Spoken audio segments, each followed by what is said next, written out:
शारदा पंडित का किरदार कोई एक गिरजा टिक्कू कहानी नहीं कहती।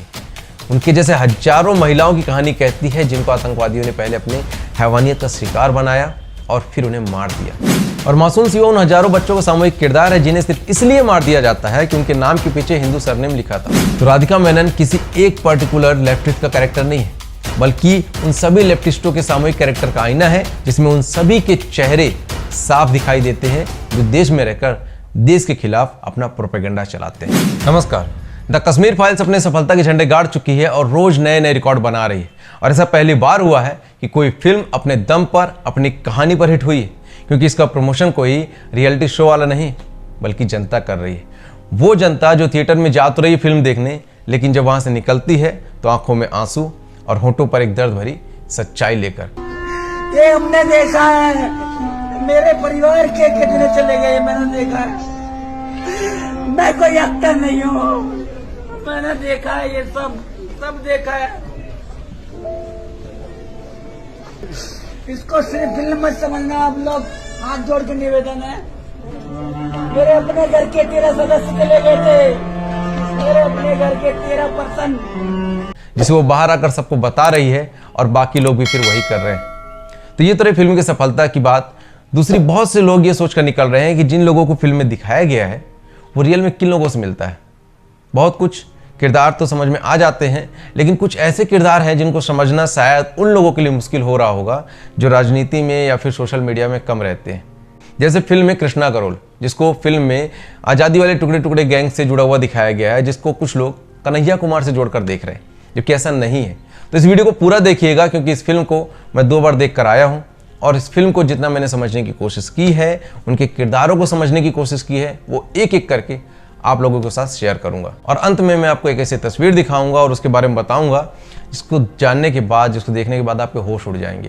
क्योंकि फिल्म में आपने उसको देखा तो होगा, लेकिन शायद ही समझ पाएंगे कि डायरेक्टर ने वो सीन किसकी तरफ इशारा करके दिखाया है।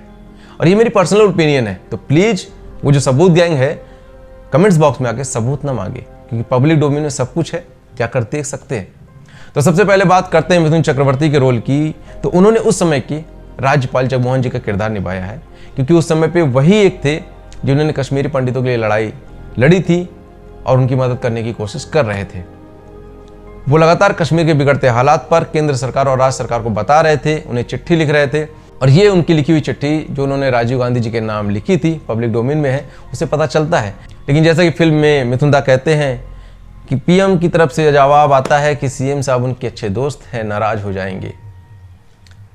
सुनकर कश्मीरी पंडितों को उन्हीं के हाल पर छोड़ दिया जाता है। कुछ चेतावनियों के बारे में बताता हूं। अगस्त 1988 में घाटी के अंडरकरंट का विश्लेषण करने के बाद मैंने कहा था कि संकीर्ण और कट्टरवाद का ढोल पीटने वाले लगातार काम कर रहे हैं, तोड़फोड़ बढ़ रही है, बॉर्डर पार होने वाली घटनाओं का साया घाटी पर पड़ रहा है, घातक हथियार आ रहे हैं।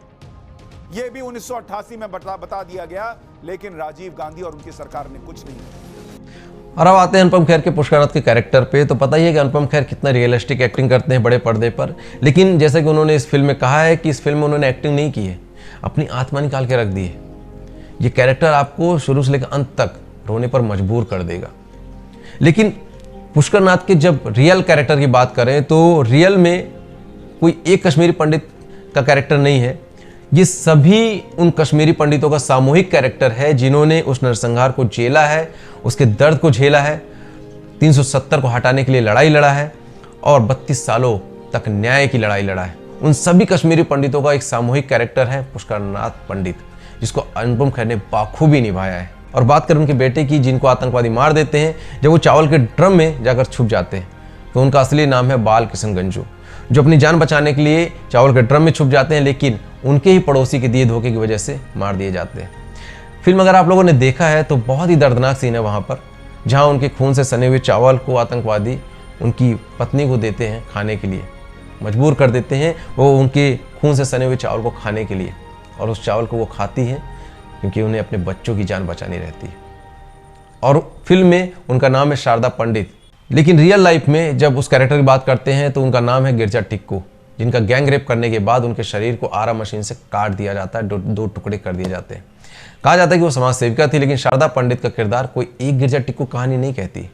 उनके जैसे हजारों महिलाओं की कहानी कहती है जिनको आतंकवादियों ने पहले अपने हैवानियत का शिकार बनाया और फिर उन्हें मार दिया। उन हजारों महिलाओं की कहानी कहती है शारदा पंडित का कैरेक्टर। और अब बात करते हैं कृष्णा की, जिसे दर्शन कुमार ने निभाया है, जिसे कुछ लोग कन्हैया कुमार से जोड़कर देखते हैं, तो ऐसा बिल्कुल नहीं है। कृष्णा का किरदार एक ऐसा किरदार है जो एक नैरेटिव, एक विचारधारा की जाल में फंसा है। उसने अपने दादा से कश्मीरी पंडितों के नरसंहार की कहानी भी सुनी है और आज के माहौल में प्रोपेगेंडा फैलाने वाले लोगों की कहानी को भी सुनता है।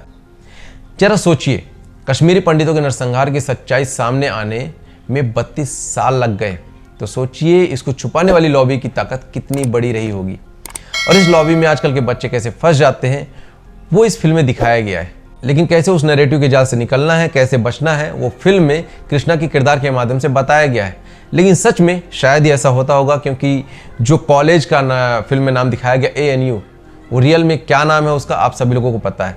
और उसमें टुकड़े टुकड़े गैंग कैसे अपने विचारधारा को बढ़ाता है, कैसे एक नैरेटिव का जाल फैलाता है और क्या क्या उसने किया है पिछले कुछ सालों में आप लोगों ने देखा होगा। लेकिन फिल्म में जो बिट्टा कराटे का किरदार है वो रियल लाइफ के फारूक अहमद डार से लिया गया है, जिसे चिन्मय जी ने बाखूबी निभाया है।